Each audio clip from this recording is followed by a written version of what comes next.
Hay cristianos que, en este mismo momento, están cargando una culpa que jamás debió existir. Culpa por cosas que, si Jesús las escuchara, probablemente lo harían fruncir el ceño con desconcierto, o incluso preguntarse quién les enseñó eso. Son pensamientos que les quitan el sueño, que los hacen dudar de su salvación, que los dejan sintiéndose espiritualmente derrotados. Y aquí está lo más impactante. La Biblia nunca llama pecado a esas cosas. Entonces surge la pregunta incómoda. Si Dios no las condena, ¿por qué tantos creyentes viven aplastados por ellas? ¿De dónde salió esa culpa? ¿Y quién la puso allí? La verdad es que muchos hemos estado cargando pesos que Dios jamás nos pidió llevar. Durante generaciones, la cultura religiosa ha ido sumando reglas, tradiciones y miedos que no nacieron en las Escrituras. Hoy vamos a quitar esas capas una por una, y cuando veas lo que realmente le importa a Dios, puede que tu forma de ver la fe cambie por completo. El primero probablemente te sorprenda. Si deseas una fe sin culpa y necesaria, basada en lo que Dios realmente dijo y no en lo que la cultura añadió, suscríbete a este canal. Caminemos juntos hacia una comprensión más clara, más sana y más bíblica. 1. Poner límites a las personas. Tal vez has pensado más de una vez, pero se supone que debo ser amoroso, paciente y desinteresado. Y sí, eso es verdad. El llamado del cristiano incluye amar profundamente. Sin embargo, hay algo que muchos pasan por alto. Jesús fue la persona más amorosa que ha caminado sobre la tierra, y aún así establecía límites claros.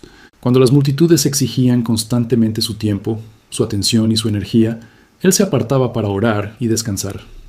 Cuando las expectativas de otros amenazaban con desbordar su propósito, él no cedía a la presión emocional. Incluso cuando su propia familia intentó interrumpir lo que estaba haciendo, él respondió con claridad, como vemos en Marcos 3, del 31 al 35. Jesús no rechazó a su familia, pero dejó claro que su misión tenía prioridad. Eso significa que tú puedes amar a las personas sinceramente y aún así proteger tu paz.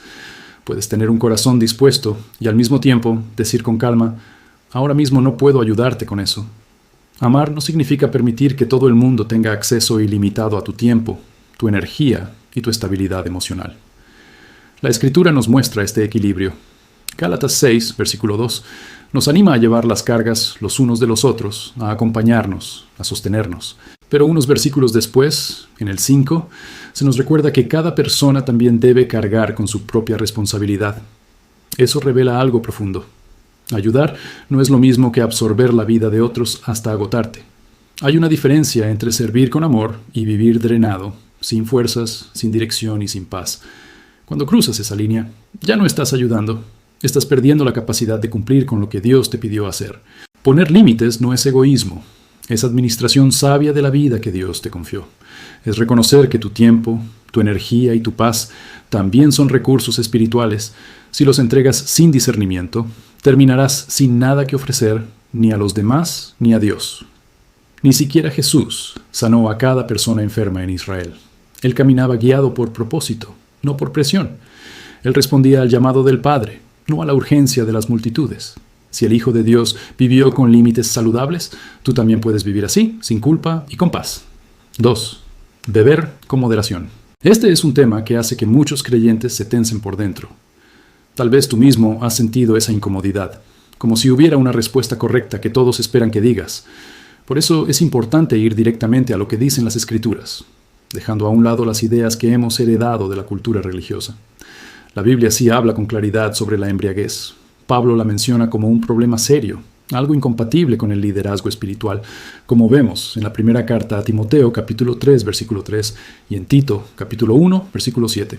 Efesios 5, versículo 18, también advierte que embriagarse con vino conduce al desenfreno y a la pérdida de dominio propio, e invita a los creyentes a buscar ser llenos del Espíritu. Sin embargo, aquí aparece una diferencia importante que muchas veces se pasa por alto. Embriagarse no es lo mismo que beber una copa. A lo largo de la Biblia, el vino aparece como algo que en sí mismo no es presentado como malo. En el Salmo 104, versículos 14 y 15, se describe cómo Dios provee alimento, aceite y vino para alegrar el corazón del ser humano. El texto lo menciona como parte de la provisión divina, como un motivo de gratitud. También puedes recordar el primer milagro de Jesús en el Evangelio de Juan, capítulo 2. En una boda, cuando el vino se había terminado, Él transformó agua en vino de excelente calidad. No fue un gesto accidental. Fue una señal pública de abundancia y bendición en un momento de celebración.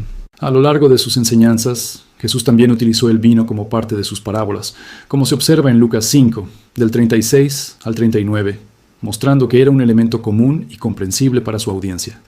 Sus críticos llegaron a acusarlo falsamente de ser un comilón y bebedor, como se menciona en Mateo 11, versículo 19, y Lucas 7, versículos 33 y 34. Esa acusación revela algo interesante. Jesús vivía de una forma lo suficientemente normal como para que quienes buscaban atacarlo intentaran usar eso en su contra. Además, cuando instituyó la cena que recordamos como comunión, en Mateo 26, del 27 al 29, incluyó el vino como símbolo del pacto. En contraste, Lucas 1, versículo 15, presenta a Juan el Bautista como alguien llamado a abstenerse completamente del vino. El texto muestra esa decisión como algo particular de su misión, no como una norma universal para todos los creyentes. Incluso Jesús vivió de otra manera. Ahora bien, la Escritura sí advierte con fuerza sobre el consumo excesivo. El abuso del alcohol puede llevar a la violencia, a la irresponsabilidad y a decisiones destructivas. Para muchas personas, elegir abstenerse totalmente es una decisión sabia, especialmente si conocen su propia debilidad o su historia personal. La sabiduría espiritual incluye conocerse y actuar con prudencia. Sin embargo, en ningún pasaje se establece una prohibición absoluta para todos los seguidores de Cristo. Disfrutar con responsabilidad una cerveza o una copa de vino no define tu fidelidad. Lo que realmente importa es el dominio propio, la conciencia limpia y la manera en que tu vida refleja el carácter de Cristo en cada área. 3. Estar en desacuerdo con tu pastor. Este punto hace que muchos se incomoden, quizá incluso tú. Durante años se nos ha enseñado que cuestionar al liderazgo espiritual equivale a falta de fe o a rebeldía, que lo correcto es escuchar el sermón, asentir en silencio y asumir que todo lo dicho desde el púlpito debe aceptarse sin filtro. Sin embargo, cuando miras con atención la Escritura, descubres que el modelo que Dios celebra es muy distinto. En el libro de los Hechos, capítulo 17, versículo 11, se menciona a los creyentes de Berea como personas de carácter más noble que otros. ¿Y sabes por qué? Porque recibían el mensaje con interés y apertura, pero al mismo tiempo examinaban las Escrituras cada día para comprobar si lo que Pablo enseñaba era cierto. No lo hacían desde la desconfianza, sino desde el deseo sincero de permanecer en la verdad. Detente a pensar en esto por un momento. Pablo no era un predicador cualquiera. Era un apóstol, alguien que había visto al Señor y había sido enviado con autoridad. Aún así, cuando las personas verificaban su enseñanza con la palabra, él no lo interpretaba como una amenaza. Lo veía como una señal de madurez espiritual. Ese tipo de actitud fortalecía la fe de la comunidad en lugar de debilitarla. Eso significa que tú también puedes escuchar un mensaje, reflexionar sobre él y luego abrir tu Biblia para examinarlo con calma. Si alguna afirmación te genera dudas, si un sermón toca temas sensibles o interpretaciones complejas, buscar claridad en la Escritura es una respuesta sana. No se trata de desafiar por orgullo, sino de crecer en discernimiento. Jesús mismo habló de esta responsabilidad cuando dijo, en Juan 8, versículo 31, que quienes permanecen en su palabra son verdaderamente sus discípulos. Permanecer implica conocer, estudiar, comparar, entender. Implica asegurarte de que lo que crees está anclado en lo que Dios dijo y no solo en lo que alguien interpreta. Cuando haces eso con respeto, con humildad y con deseo de aprender, no estás sembrando división. Estás cultivando una fe firme. Cuestionar desde el corazón correcto no es rebelión, es madurez. Es caminar como aquellos creyentes que la Escritura presenta como ejemplo. Y cuando la verdad es el objetivo, tanto el pastor como la congregación terminan creciendo juntos. 4. Ganar dinero o tener éxito financiero. En algún punto, muchos creyentes comenzaron a asociar la pobreza con la santidad y el progreso económico con la codicia. Tal vez tú mismo has sentido esa tensión, como si avanzar en tu trabajo o mejorar tu situación financiera te hiciera menos espiritual. Sin embargo, cuando observas la Escritura con atención, descubres que esa idea no nace del texto bíblico, sino de una mezcla de tradición, miedo y falsa humildad. A lo largo de la historia bíblica, ves cómo Dios bendijo materialmente a muchas de las personas que caminaban con él. Abraham poseía rebaños, siervos y tierras. Isaac prosperó en sus cosechas. Jacob aumentó sus bienes. Job terminó su vida con más riqueza que al inicio. Salomón fue conocido por una abundancia extraordinaria. En cada caso, la prosperidad aparece como parte de la bendición divina, no como una señal de corrupción. El libro de Proverbios conecta una y otra vez la sabiduría con una vida estable y próspera. Presenta la diligencia, la prudencia y la integridad como caminos que conducen a bienestar. Y en la tercera carta de Juan, capítulo 1, versículo 2, encontramos un deseo claro, que la persona prospere en todas las áreas de su vida, así como prospera su alma. Esa oración revela que la prosperidad integral puede ser vista como algo deseable, siempre que esté acompañada de salud espiritual. El problema nunca fue el dinero en sí mismo. La advertencia bíblica apunta al amor desordenado por el dinero, como se explica en la primera carta a Timoteo, capítulo 6, versículo 10. Cuando el dinero ocupa el lugar que solo Dios debe tener, entonces se convierte en una raíz de conflictos y decisiones destructivas. Sin embargo, poseer recursos o generar ingresos no equivale a idolatría. Existe una diferencia profunda entre construir con responsabilidad y vivir dominado por la codicia. Dios concede a algunas personas habilidades para organizar, emprender, administrar o liderar. Esas capacidades también son dones. Cuando las usas con sabiduría, puedes sostener a tu familia con dignidad, compartir con generosidad, apoyar causas justas y abrir puertas para que otros reciban ayuda. La provisión económica, bien administrada, se convierte en una herramienta para el bien. Tu crecimiento profesional tampoco tiene que verse como una ambición vacía. Puede ser la expresión de los talentos que Dios sembró en ti. Desarrollar esos talentos, aprender, esforzarte y avanzar, forma parte de honrar lo que recibiste. En lugar de sentir culpa por progresar, puedes comenzar a mirar tu trabajo como un espacio donde tu fe también se expresa. Tal vez la pregunta más sana no sea si está bien prosperar, sino cómo quiere Dios que uses lo que te ha confiado. Cuando tu corazón permanece alineado con Él, tus recursos dejan de ser una carga moral y se convierten en una oportunidad para vivir con propósito. 5. Cuestionar y dudar. Hay pocas cosas que despierten tanta culpa en un creyente como la duda. Tal vez tú mismo has sentido ese peso, como si hacer preguntas fuera señal de que algo está mal en tu fe. Muchas veces se nos enseñó que creer significa tener seguridad absoluta, que una fe verdadera no vacila y que cualquier interrogante revela debilidad espiritual. Entonces, cuando aparecen preguntas reales, profundas, inevitables para cualquier persona que piensa, tratamos de silenciarlas, las escondemos, las ignoramos y hasta sentimos vergüenza de haberlas tenido. Sin embargo, cuando miras la Escritura con atención, descubres que la historia de la fe está llena de personas que hicieron preguntas difíciles. Tomás, uno de los discípulos más cercanos a Jesús, dudó de la resurrección cuando escuchó el testimonio de los demás, como se relata en Juan 20, versículo 25. Y la reacción de Jesús no fue rechazo ni reproche. Se acercó, le mostró las heridas y le ofreció la evidencia que necesitaba. Jesús entendió que la duda de Tomás no nacía del desprecio, sino del deseo de comprender. Juan el Bautista también tuvo momentos de incertidumbre. Aquel profeta, al que Jesús llamó el mayor entre los nacidos de mujer, según Mateo 11, versículo 11, envió mensajeros desde la prisión para preguntar si Jesús era realmente el esperado o si debían aguardar a otro.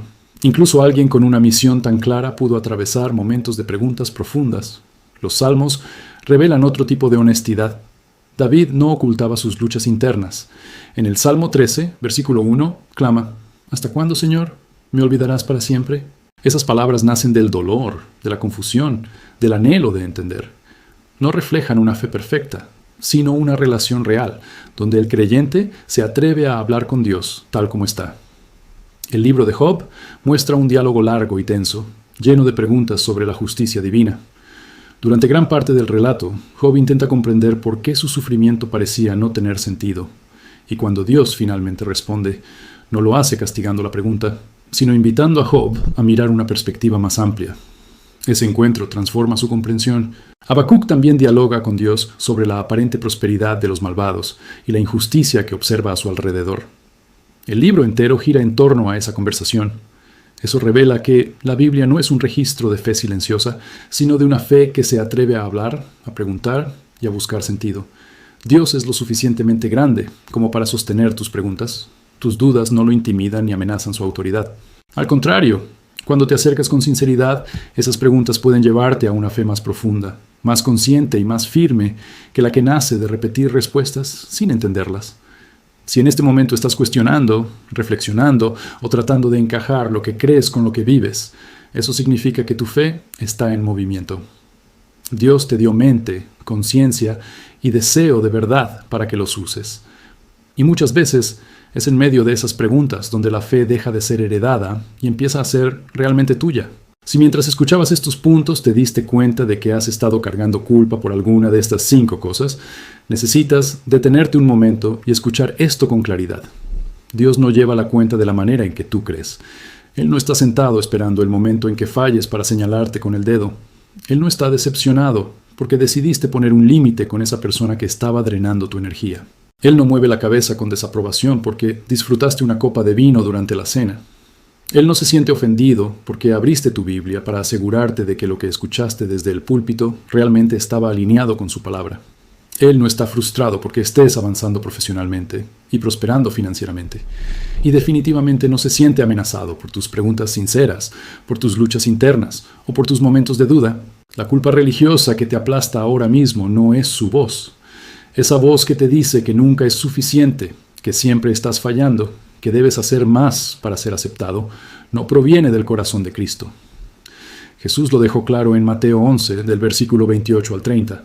Invitó a los cansados y cargados a acercarse a Él para encontrar descanso.